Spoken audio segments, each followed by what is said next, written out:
할렐루야. 예, 수요일날 나오신 여러분들을 주님의 이름으로 환영하고 축복합니다. 성도의 삶에는 언제나 고난이 있고 아픔이 있죠. 이게 우리가 늘 부딪히는 장면이죠. 신자의 삶에는 하나님을 아버지로 두고 하나님을 우리의 왕이라고 두는 신자의 삶에는 고난이 있고 아픔이 없어야 되는데, 고난도 없고 아픔이 없어야 되는데 고난이 있고 아픔이 있다는 거예요. 심지어 염려와 근심의 문제도 자연스럽게 살다 보면 생깁니다. 하나님을 믿는다는 것이, 신앙을 가졌다는 것이 이 모든 문제와 염려, 그 다음에 고통으로부터 우리를 해방시키지 않는다라는 것을 신앙의 경험으로 알게 되지요. 성경은 하나님 백성들은 고난과 환난을 또 고통을 면제해 주신다라고 약속한 적이 없습니다. 염려도 마찬가지죠. 성경은 염려하지 마라 라고 말씀하시지만 성도의 삶 가운데 이 말씀은 어떤 염려도 생기지 않을 것이다 라고 하시는 말씀이 아니죠. 비록 성도의 삶 가운데 고통과 아픔의 문제들이 있지만, 그래서 현실적으로는 근심할 수밖에 없는 상황이지만 하나님이 이 모든 것을 합력하여서 선을 이루실 것을 믿기에, 하나님이 이 모든 것을 신자인 나에게 유익이 되게 하실 것을 믿기에 감사함으로 우리가 견디는 것이고, 동시에 믿음으로 극복해 나갈 수 있다. 염려와 고난, 근심거리들을 믿음으로 극복해 나갈 수 있다라고 하는 의미, 이런 의미로면 세상 사람들과 같은 고난에 있다 하더라도 행동과 처지가, 반응이 달라지게 되죠. 그러므로 우리는 다른 신자들이 고통의 문제가 있다라는 것을 보고, 아우, 저들은 죄를 지어서 저주를 받았구나, 하나님께 징계를 받는구나 라는 차원으로 접근해서는 안 됩니다. 성경은 인과 유를 말하지만, 인과 응보도 말하지만 그런 것으로 매어있는 하나님이라고 말씀하고 있지 않습니다. 그러니까 욥은 한평생 살면서 내가 왜 이런 큰 고난을 겪었는지, 그리고 하나님의 갑절에 대한 복을 주시는지 모르고 죽었습니다. 천국 가서야 알았겠지요. 그러니까 성도들에게 고통의 문제가 찾아오면, 무슨 죄를 졌길래 저래, 무슨 징계를 받길래 저래 라고 해서는 안 된다는 거죠. 또 여러 가지 염려하고 근심하고 걱정하는 것을 왜 이렇게 믿음이 적어 라는 것으로 정죄해서도 안 됩니다. 그가 그런 고난을 겪는 것, 그런 염려를 하는 건 그가 하나님 앞에 선을 행하여 유익을 얻을 과정 가운데 있다라고 생각하시면 돼요. 우리는 종류가 다르지, 종류만 달랐지 크고 작은 문제와 염려로 인해서 힘들어하고 아파한다는 사실 인정해야 돼요. 그러니까 교회 안에서 정죄보다는 교회 안에서 사랑과 이해와 용서가 훨씬 더 많아야 됩니다. 그래서 성경은 관용에 대하여 끊임없이 우리에게 강조하고 있지요. 그러므로 우리가 과거에 경험했고 지금도 경험하고 앞으로도 계속해서 경험하게 될 고통의 문제, 염려의 문제에 대해서 이상하게 여길 필요가 없다라는 거죠. 이상하다. 예수를 믿었는데 왜 염려가, 고난이 끊이지를 않느냐. 오히려 이런 문제들을 경험했기에 동일한 고통을 겪고 있는 자들을 위로하고 격려해 주라라고 하는 것이 서신서들의 내용이지요. 믿음의 선배들, 장로로서, 권사로서, 집사로서 믿음의 연조가 많고 직분이 높을수록 새로운 성도들에게 그런 모습을 보여줘야 한다는 거죠. 그래서 그런 사람들이 기관장이 돼야 되고, 그런 사람들이 직분을 맡아야 되고, 그런 사람들이 부서장이 돼서 새로운 사람들에게 나와 함께 겪었던 일들을 그들이 볼 때 그들에게 위로의 자리에 서 있어야 돼요. 장로나 새로운 사람이나 권사나 새로운 사람이나 집사나 새로운 사람이나 차이가 없다고 한다고 하면 문제가 있는 거죠. 사도 바울 역시 다른 사람들보다 먼저 많은 고난과 고통을 겪었기에 오늘 빌립보 교인 성도들이 어떤 고난을 겪고 또 다른 그 주변에 있는 성도들에게도 동일한 위로와 격려를 할 수 있었다는 겁니다. 그러므로 믿는 자들이 경험하는 모든 것들, 저와 여러분들이 인생을 살면서 경험하는 모든 사건, 사고, 그리고 경험에는 버릴 것이 하나도 없다라고 보시면 되겠어요. 우리의 눈물, 한숨, 염려, 근심, 심지어 뼈를 마르게 하고 애달게 하는 일들이 있잖아요. 실패, 여러분의 넘어짐까지 다 하나님이 이 모든 것 다 낭비하게 하거나 버려지지 않도록 하나님이 다 모으셔서 그걸로 협력하게 하여 결국 여러분의 인생에서 여러분을 유익하게 만드시고 동시에 하나님이 하셨구나. 하나님께 영광이 되는 하나님의 선으로 만드신다는 겁니다. 그것이 이제 7절 말씀의 중심 주제라고 보시면 되겠어요. 모든 사건과 경험을 통해서 우리가 의지하는 하나님의 사람이 되도록 하는 거죠. 그래서 왜 장로님들, 왜 권사님들, 집사님들이 믿음이 있다고 하는 거예요? 그들에게 하나님 수많은 고통과 수많은 과정들, 수많은 일들을 통해서 결국은 하나님을 의지하는 사람으로 만드는 하나님의 섭리를 확인시켜 주기에 그런 경험들이 당연히 많으니 이제 막 교회 등록하여 다니는 사람들과는 세상을 보는 눈과 성경을 보는 눈과 자신의 인생을 보는 눈이 다르게 되죠. 그래서 교회 와서 그분들과 대화하면 어떤 일이 있겠어요? 믿음의 이야기들 듣지요. 교회 와서 봤는데 장로라는 분이, 권사라는 분이, 집사라는 분이 이건 뭐 내가 하는 말이나 그가 하는 말이나 세상에 별 차이 하나도 없는 그런 말을 똑같이 듣는다면 무슨 뭐하러 사람들이 교회를 찾겠습니까? 교회 와서 보니까 세상에서 들을 수 없는 말을 듣더라. 그 권사님은 나랑 똑같은 아파트에 사는데 심지어 같은 줄에 사는데 어쩌면 그렇게 전혀 다른 생각을 하시지? 일반적으로 세상 사람들이 생각하는 것과 전혀 다른 어떤 생각과 말을 하지? 그가 신자이기에 그렇구나. 라고 하는 깨달음이 있어야 그가 교회 나와서 믿음을 내리죠. 그런데 교회 왔는데 교회에서도 세상 얘기나 똑같은 별반 차이 없는 얘기 듣고 성도들이 하는 관심거리나 성도들의 말도 하나님이 아니라 세상의 온갖 것들을 의지하고 생각하는 것에 머물러 있다면 하나님의 깊으신 뜻을 확인하거나 나눌 수 없게 되죠. 여러분, 우리 믿는 자들의 이것이 우리의 소망이 되고 염려와 근심을 극복하고 이길 수 있도록 도우신 하나님의 은혜입니다. 그러면 오늘은 마음과 생각을 지키시는 하나님에 대해서 배우려고 합니다. 지난주에 살핀 6절과 오늘 살필 7절은 서로 연결되는 말씀이죠. 사실 6절과 7절의 핵심은 기도의 응답, 간구의 응답을 받는 방법이나 오늘 7절은 또 마음의 평강을 얻는 비결을 찾는 것에 있지 않습니다. 6절과 7절의 중심은 모두 신자의 기도와 간구를 들으시고 우리의 마음과 생각을 지키시는 하나님께 중심이 되어 있어요. 어떻게 하면 응답을 받을 수 있느냐? 어떻게 하면 우리의 마음을 평강을 얻을 수 있느냐? 여기 있지 아니하고 오늘도 여전히 신자들인 저와 여러분의 기도와 간구를 들으시고 우리의 마음과 생각을 지키시는 이가 누구시냐? 하나님이시다라고 하는 것에 오늘 본문의 중심이 있습니다. 그래서 6절과 7절은 우리가 기도하는 하나님, 우리가 믿고 의지하는 하나님이 어떤 분이신지 알아야 되는 거다. 알기를 원한다. 여기에 초점이 있습니다. 오늘 성도의 마음과 생각을 지키시는 하나님이 어떤 분이신지 우리 확인하고 알도록 하겠습니다. 그러면 먼저 하나 살펴볼까요? 하나님은 우리의 모든 것들을 알고 계시는 하나님이시죠. 오늘 본문 7절 보세요. 그리하면 모든 지각에 뛰어난 하나님의 평강이 그리스도 예수 안에서 너희 마음과 생각을 지킨다라고 말합니다. 7절 초반에 이렇게 말하죠. 모든 지각에 뛰어나시다. 모든 지각, 아는 것과 깨닫는 것에 뛰어나신 하나님이라고 말합니다. 다시 말해서 하나님은 다 알고 계시다라고 하죠. 제가 주일 오후마다 지금 계속해서 웨스트민스터 소요리 문답을 가지고 설교를 하고 있습니다. 그 중에서도 전지하신 하나님 2부 예배, 오후 예배 때 말씀을 드렸습니다. 한 4주 정도 되는 것 같은데 한번 영상 다시 찾아보시면 여러분들의 큰 은혜가 될 거라고 믿습니다. 거기서 말하는 전지전능하신 하나님은 우리에 대하여 모든 것을 아신다라는 거죠. 우리가 무언가를 알 때는 배움을 통해서 알죠.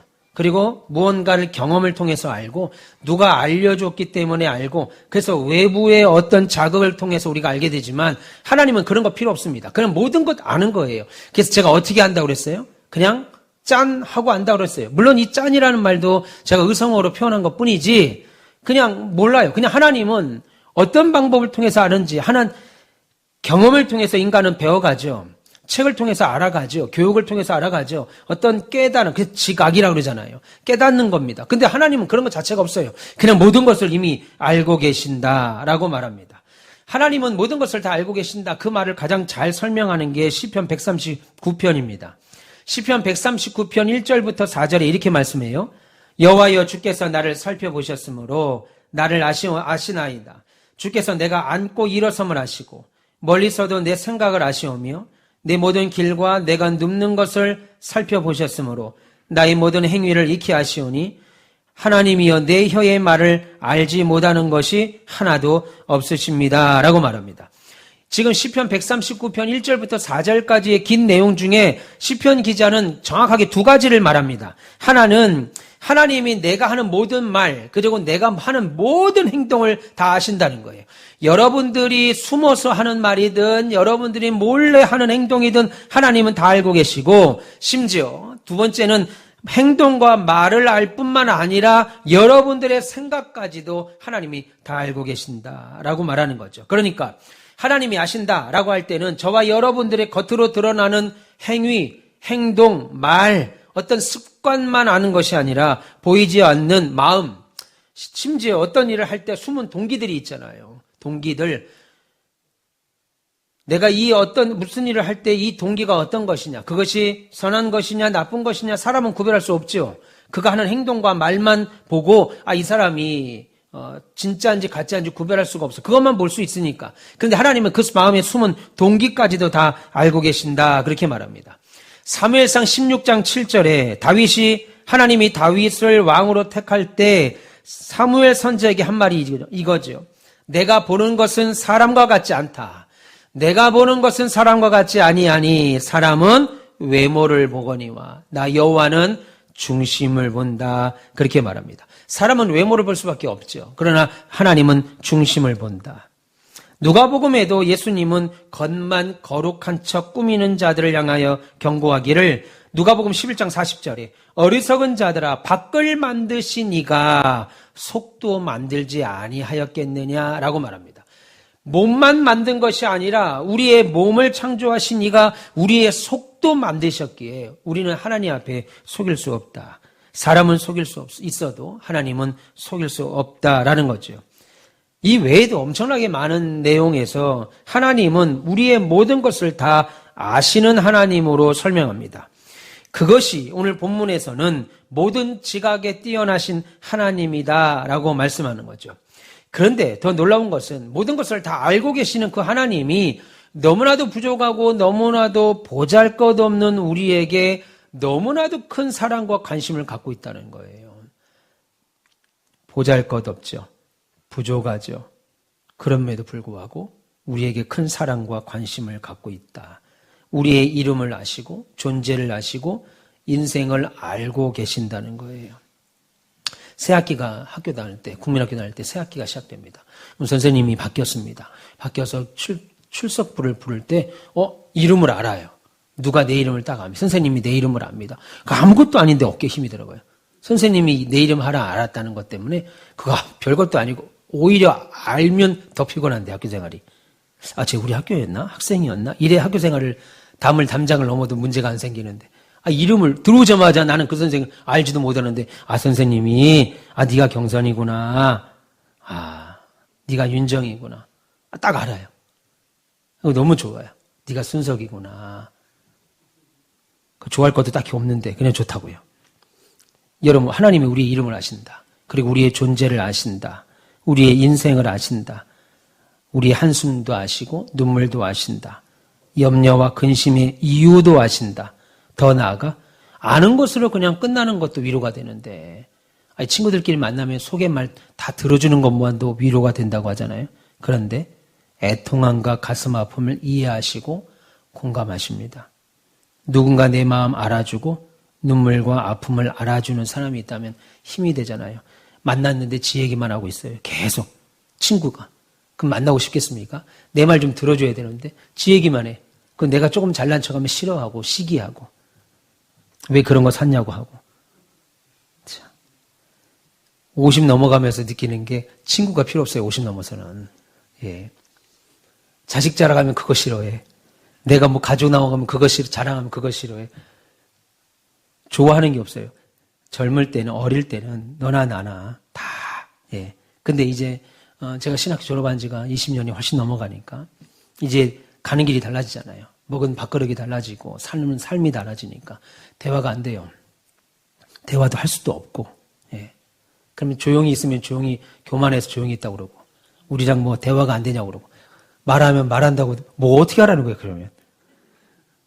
신학교 때 그렇게 3년 동안 같이 밥 먹고 했던 친구들이 조금만 좀 이렇게 뭐 교회 얘기 잘 되냐고 뭐 어떠냐고 물어보면 한마디만 하면 교만하지 말라고 그러고 아무 말도 안 하고 있으면 무슨 일 있냐고 그러고 무시하냐고 그러고 그게 인간입니다. 그런데 우리 하나님은 우리의 모든 것을 아실 뿐만 아니라 우리의 가슴 아픔을 이해하고 공감한다는 거죠. 형제도 공감 못해요. 부모나 되니까 부모니까 공감하죠. 그러니까 너무 친구들한테 자랑할 것도 없어요. 자식 자랑할 것도 없고 뭐 가졌다는 자랑할 것도 없습니다. 무조건 없다고 하면 돼요. 없는데 나 요즘 어려워? 어렵지. 예. 그리고 갈 때 벤치 타고 가면 돼요. 조금이라도 잘난 척하면 있다고 하면 왜 이렇게 싫어하는 거야? 아이고. 좋다고 잘한다고 너무 좋다고 하는 건 부모밖에 없어요. 그리고 본인밖에 없고 형제도 이렇게 썩 좋아하질 않아요. 여러분 그런 하나님이 그 엄청난 하나님이 아무것도 보잘것없는 우리를 사랑하고 우리의 아픔을 알아준다고 하는 이 사실을 믿고 그 하나님을 온전히 신뢰하시기를 축원합니다. 하나님은 우리의 모든 것을 지각에 뛰어나시다. 그래서 우리의 모든 것을 아신다라고 하셨다면 두 번째는요. 우리의 삶을 주관하시고 간섭하십니다. 7절 보시면 다시 보세요. 모든 지각에 뛰어난 하나님의 평강이 그리스도 예수 안에서 너희 마음과 생각을 지킨다라고 했습니다. 여기 지킨다는 말이 뭘까요? 지킨다. 마음과 생각을 지킨다는 게 뭘까요? 쓸데없는 소리 하지 마. 어디 나가서 말 조심해야 된다. 행동 조심해야 된다. 내가 행동하고 말 조심해도 싫어하는 놈들은 그냥 싫어해요. 행동하고 말 조심할 거 하나도 없습니다. 이 얘기입니까 지금? 내가 밖에 나가서 쓸데없는 말하고 쓸데없는 생각 가질까 봐 하나님이 지키신다는 얘기일까요? 여러분 그 뜻이 아닙니다. 여기서 지키신다라고 하는 일은 지키신다는 말이 아니라 일하신다는 뜻입니다. 일하신다. 다시 말해서 우리의 마음과 생각에 원하는 바들 있잖아요. 우리의 마음과 생각을 바라는 바, 소원하는 바들을 일하시는 하나님. 그러니까 우리의 눈물과 한숨을 아시는 하나님이 눈물과 한숨의 인생을 사는 우리들의 삶 속에 찾아오셔서 그 눈물과 한숨을 변하여 기쁨과 찬양이 될 수 있도록 일하신다는 뜻입니다. 이것을 왜 성경은 지키신다라는 말을 번역을 이제 한글의 한계이겠죠. 이게 한글의 한계입니다. 문법에 맞추려다 보니까 너의 생각과 뭐예요? 마음을 지킨다라고 표현하지만 사실은 그 생각과 마음을 원하는 바를 지키신다라고 하는 거예요. 살다 보면 여러분 한두 번 죽고 싶은 마음이 있었죠. 벌써 막 다 그냥 저도 몇 번 있었어요. 목회하면서 그냥 근데 하나님이 그렇게 안 하시게 한다고요. 그 행동을 지키신다고요. 벌써 목을 매도 해고 막 그냥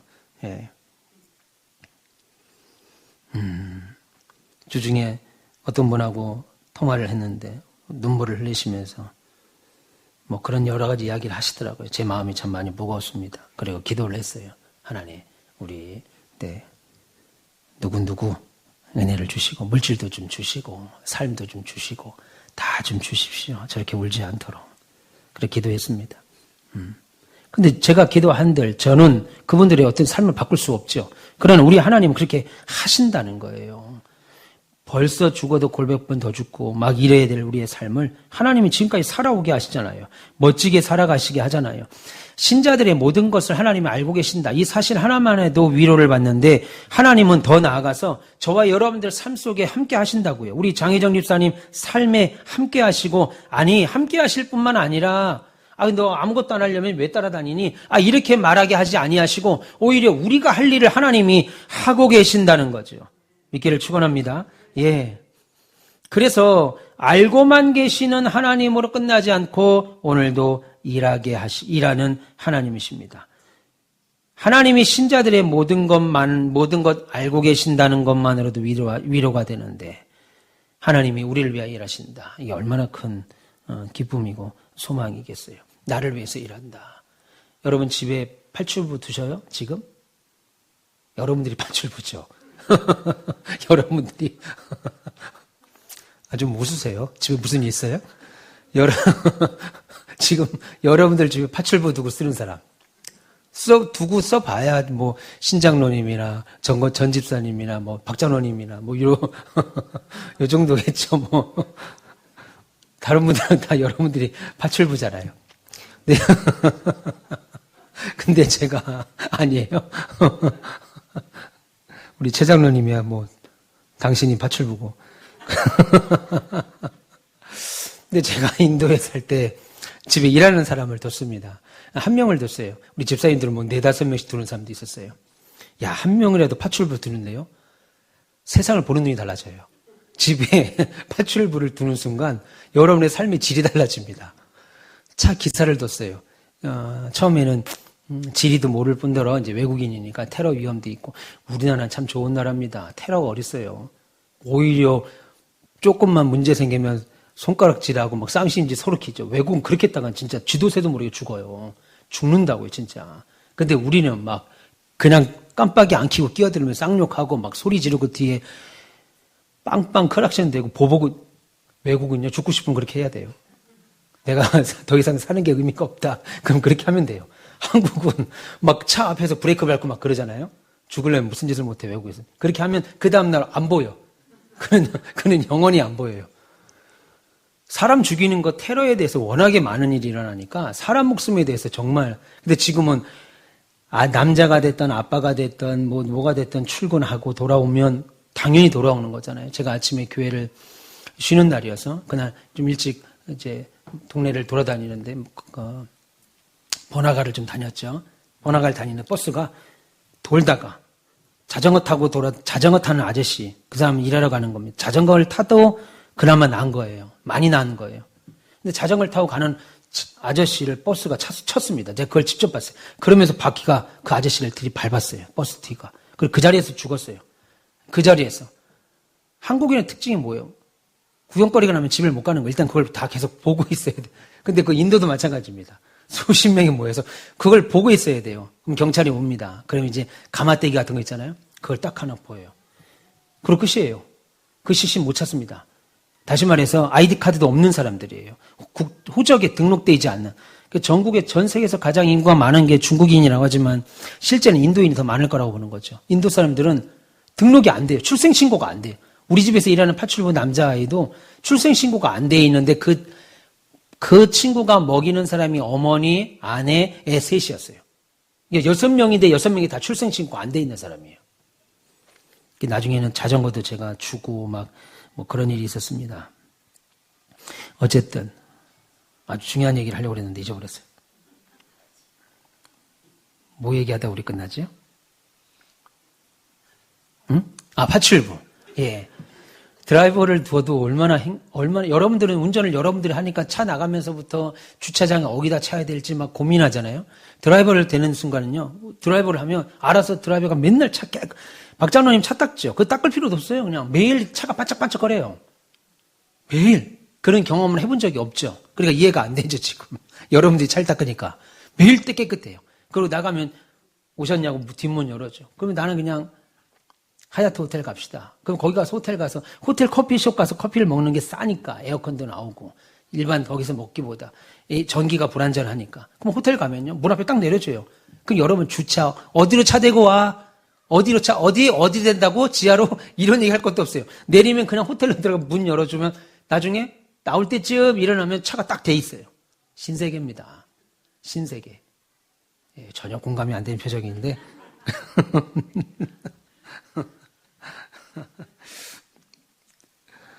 무슨 말이냐면 하나님이 우리와 함께하고 있다. 하나님이 우리의 어려움을 아실 뿐만 아니라 우리의 삶도 주관하시고 우리를 위해서 일하고 계시다고 하는 것이 사실은 엄청난 신세계인데 우리가 그걸 깨닫지 못하고 있죠. 예, 깨닫지를 못해요. 드라이버 놓고 차를 타고 다니는 거 너무 편해요. 운전 안 하고 다닌다는 게 얼마나 편한지 모릅니다. 그 많은 사람들 가운데 트래픽잼이 엄청 심하잖아요. 교통체증이 심하니까 일일이 신경 쓸 것도 없으니까 그냥 드라이버가 알아서 장소만 얘기하면 탁탁탁 시간도 정확히 맞춰가요. 얼마나 편한지 몰라요. 문 열어줘, 뭐 차 다 닦아줘. 내가 차 닦는 일이 없어요. 그냥 한국 딱 돌아오니까 내가 파출부가 되고 운전기사가 되더라고. 그러니까 인도에 있는 주재원 사모님들이 인도 처음에 들어올 때 그렇게 운다잖아요. 세상 어디 갈 데가 없어가지고 내 남편이 이런 거지 같은 나라에 뭐 데려와서 여기서 일하냐고. 나갈 때 펑펑 우는 거예요. 이렇게 좋은 파라다이스가 없는데. 지금 미국이나 유럽만 가도 자기가 파출부 돼야 되는데 여기서 파출부 5명, 6명씩 드라이버 2명, 3명씩 놓고 살다가 한국에 안 들어간다는 거예요. 안 들어간다는 거예요. 아, 참. 여러분, 낙심과 절망할 수밖에 없는 환경과 상황이 우리 가운데 너무 많지요. 그래서 뭐 흔히들 죽지 못해 산다는 말이 있습니다. 믿음 없는 말이라고 생각할 수 있지만 사실은 현실적으로 세상에 몸담고 있는 우리들에게는 딱 맞는 말이죠. 죽지 못해 살아갈 때가 참 많습니다. 신자도 예외가 아니죠. 믿음이 있다라고 말하지만 사실은 현실의 삶 속에서 여러 가지 고난 겪고 어려움 겪으면 그냥 믿음 한 방에 날아갑니다. 기쁨, 감사 잊어버리고 그나마 가지고 있었던 믿음까지도 다 까먹고 감사 내용 다 없어지죠. 진짜로 죽지 못해 살 때도 너무 많습니다. 그런데 그런 가운데 하나님이 우리와 함께 하시고 우리의 모든 것을 알고 계시고 우리의 삶을 붙들고 계십니다. 그래서 때때로 넘어지죠. 쓰러지죠. 실패하죠. 그럼에도 불구하고 그런 상황 가운데 소망을 품고 살아갈 수 있는 이유는 하나님이 우리 인생을 책임지시고 인도하시기 때문이다. 믿기를 축원합니다. 분명히 성도들도 낙심과 좌절이 있습니다. 예수 믿는다고 낙심이 없고 좌절이 없지 않습니다. 그러면 예수 하나 믿는 게 얼마나 수지 맞는 장사예요. 이것만큼 남는 장사가 있겠습니까? 보험 들 필요도 없죠. 그런데 성도들에게도 낙심이 있고 좌절이 있는데 영원한 절망은 없다는 것이죠. 이게 우리에게 굉장히 주는 큰 위로입니다. 영원한 절망이 없어요. 왜냐하면 성도의 운명을 이미 하나님이 붙잡고 있기 때문입니다. 정확히 말하면 예수님 안에서 이미 저와 여러분들의 운명이 결정지어진 거예요. 본문 7절 다시 보시면 모든 지각에 뛰어난 하나님의 평강이 그리스도 예수 안에서 너희 마음과 생각을 지키신다. 다시 말해서 성도들의 삶을 하나님이 내버려 두지 않는다. 하나님은 예수 안에 있는 저와 여러분의 인생을 외면하지 않고 성도들 한 사람 한 사람의 운명을 예수님 안에 꽉 묶어두셨다라고 하는 말이죠. 그래서 예수님과 우리는 운명 공동체라는 거예요. 예수님과 우리는 예수님의 승리가 우리 승리가 되고 예수님의 이김이 우리의 이김이 되고 예수님의 영광이 우리의 영광이 된다라고 하는 거죠. 그러나 이거는 아직 이 땅에 사는 동안은 확실히 깨달을 수가 없습니다. 왜요? 우리의 현실을 바라보면 답답할 수밖에 없고 한숨 나올 수밖에 없고 한 치 앞도 알 수 없어요. 그래서 우리 앞날은 늘 불안하죠. 소망을 품을 수 없어 보이고 이 인생 속에서 하나님이 우리와 함께 하신다는 사실이 확인되지도 않아요. 그럼에도 불구하고 하나님은 우리의 운명을 우리의 삶을 책임지고 있다라는 것 믿으시길 축원합니다. 6절 7절 같이 한번 읽어볼까요? 6절과 7절 시작. 아무것도 염려하지 말고 다만 모든 일에 기도와 간구로 너희 구할 것을 감사함으로 하나님께 아뢰라. 그리하면 모든 지각에 뛰어난 하나님의 평강이 그리스도 예수 안에서 너희 마음과 생각을 지키시리라 라고 했습니다. 우리가 지난주와 오늘 살피고 있는데 중심 주제 하나입니다. 하나. 중심 주제는 성도의 기도를 들으신다. 그러니까 여러분 기도하십시오. 어려움이 생기거나 괴로운 일이 있을 때 반드시 기도하시고 아니 즐거운 일이 있을 땐 찬양하시고 기도하시는 우리들이 됐으면 좋겠습니다. 그리고 모든 것을 다 아시는 하나님이 아시고 많은 것으로 끝나지 않고 아 그래 그런 일이 있었어? 그렇구나. 그리고 끝나는 게 아니라 우리의 삶을 주관하시고 간섭하신다.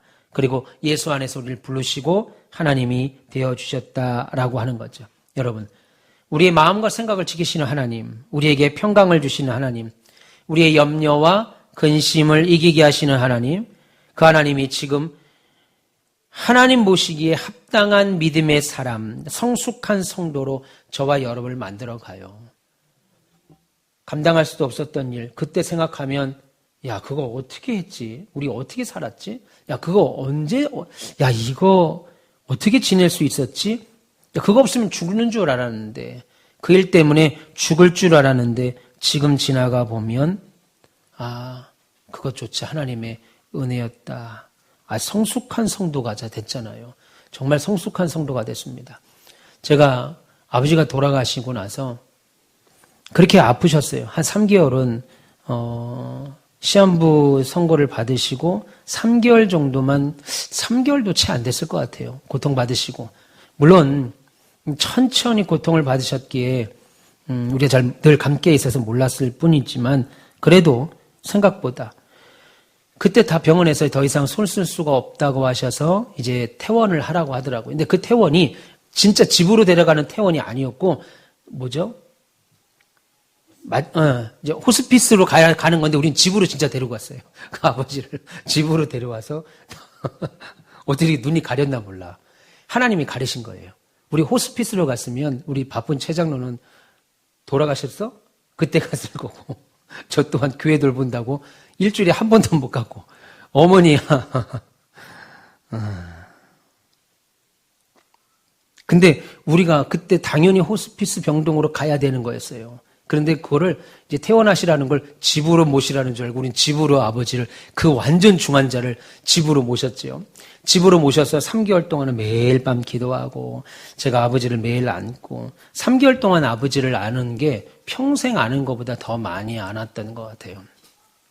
우리 아버지도 저한테 그 얘기를 하시고, 그래서 제가 우리 큰아들한테는 맨날 안아줍니다. 이제 지금은 싫어서 막 손살에 치고 막 떠밀고 하는데, 나중에 후회할 때가 오겠죠, 이제.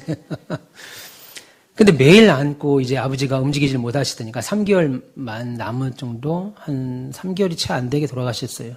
근데 갑자기 욕창이 이제 생기셨어요. 그래서 매일 이제 몸을 뒤척거리고 안아서 제가, 이제 욕창을 닦아드리고, 이제 이렇게 마데카솔 분가루가 있는데 그걸 뿌려드리고 뭐 대소변을 받고 막 그랬습니다. 그걸 또 길게 하지 않았어요. 한 2달 반 언저리 됐나요? 그리고 이제 그때까지만 해도 저는 아버지가 돌아가실 거라는 생각도 안 하고 그냥 그렇게 그냥 사시겠지 이렇게 생각했던 거죠. 근데 아버지가 돌아가셨습니다. 돌아가시고 나니까 제 인생의 울타리가 그냥 확 걷어져 버렸어요. 그냥 알몸으로 있는 것 같아요. 그래서 예전에는 노예나 시찰을 가면 저한테 함부로 말하지도 못했던 목사님들이 아버지 때문에라도 근데 저한테 뭐 노예 때 나를 따로 부르더라고요. 임사행정부 때. 그래서 나를 융단 폭격을 하는 거예요. 거기 아버지를 다 알고 심지어 지금 우리 시찰에 있는 목사들이 앉아가지고 나를 뭐 죽일 놈 살릴 놈 해가면서 막 선배들도 예배당을 앉았고 선배들도 위임을 안 했는데 뭐 후배가 하냐 막 교회가 위임을 허락했고 성도들이 허락했고 노예는 허락만 하면 되는 건데 3년 뒤에 준다 만다 뭐 정말 인간의 생각이었으면 그냥 이거 나와도 시원찮은데 나중에 우리 총회장 목사님 동기 목사님이 계셔요. 그 목사님 밖에 나서 제 손을 잡더라고요. 그래서 최 목사 잘 참았다 그 얘기하시더라고요. 이것도 나중에 최 목사에게 귀한 은혜가 될 거다. 그때는 은혜는 개뿔.